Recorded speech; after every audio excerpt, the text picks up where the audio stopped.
નવસારી મહાનગરપાલિકા દ્વારા આયોજિત મિલેટ્સ મહોત્સવનો ગુજરાતના આદિજાતિ મંત્રી નરેશ પટેલના હસ્તે પ્રારંભ કરવામાં આવ્યો હતો। ગુજરાતના નાગરિકોના આરોગ્યને ધ્યાને રાખીને સરકાર દ્વારા હલકા ધાન્યને પ્રોત્સાહન આપવા માટે આજથી 2 દિવસીય મિલેટ્સ મહોત્સવ શરૂ કરવામાં આવ્યો છે, જેમાં 20 સ્ટોલમાં હલકા ધાન્ય જેવા કે બાજરી, નાગલી, જુવાર, રાગી વગેરે તેમજ તેમના દ્વારા બનેલ મૂલ્યવર્ધિત વસ્તુઓનું વેચાણ કરવામાં આવશે। પ્રાકૃતિક ખેત ઉત્પાદનોના વેચાણ અને લાઇવ ફૂડ સ્ટોલ પણ લોકોને દેશી ભોજનનો સ્વાદ ચખાડશે। મહોત્સવમાં સાંસ્કૃતિક કાર્યક્રમોનું પણ આયોજન કરવામાં આવ્યું છે, જેથી શહેરીજનો આરોગ્યપ્રદ ઉપજની ખરીદી સાથે મનોરંજનની મજા પણ માણી શકશે। આ પ્રસંગે આદિજાતિ મંત્રીએ મિલેટ્સ અપનાવી આરોગ્યપ્રદ જીવનને અપનાવવા અનુરોધ કર્યો હતો। અહીંયા નવસારી મહાનગરપાલિકા તરફથી આ મિલેટ્સ મહોત્સવનું આયોજન કરવામાં આવ્યું છે, તો ત્યાં અમને આમંત્રણ હતું, ત્યાં અમે આવ્યા છીએ।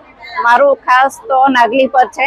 નાગલીના લાડુ બનાવીએ છીએ, પાપડ પાપડી એ બનાવીને અમે વેચાણ કરીએ છીએ અને અહીંયા અમને સારું એવું પ્લેટફોર્મ મળ્યું છે, જેથી કરીને અમે અમારું જે વ્યવસાય છે એને અમે સારી રીતે આગળ વધારી શકીએ। આપણી જે સંસ્કૃતિ છે, પ્રકૃતિ છે, આપણા જે સંસ્કારો છે, એ સંસ્કારો પૂર્વજોનો પણ આપણને આપતા ગયા છે કે આપણે ત્યાં જ ઉત્પાદન થતું, પછી જુવાર હોય, રાગી હોય, બાજરી હોય, અનેક પ્રકારના જે જાડા ધાન્ય છે એ વર્ષોથી આપણા વડીલો ખાતા હતા અને એ જ તરફ આપણે હવે ફરી પણ આપણે આગળ વધવું પડશે, જેથી આપના માધ્યમ દ્વારા ફરીવાર હું આજના દિવસે શુભકામના સાથે અપેક્ષા બી રાખું છું કે આપણે પ્રાકૃતિક ખેતી તરફ આગળ વધવું જ જોઈએ।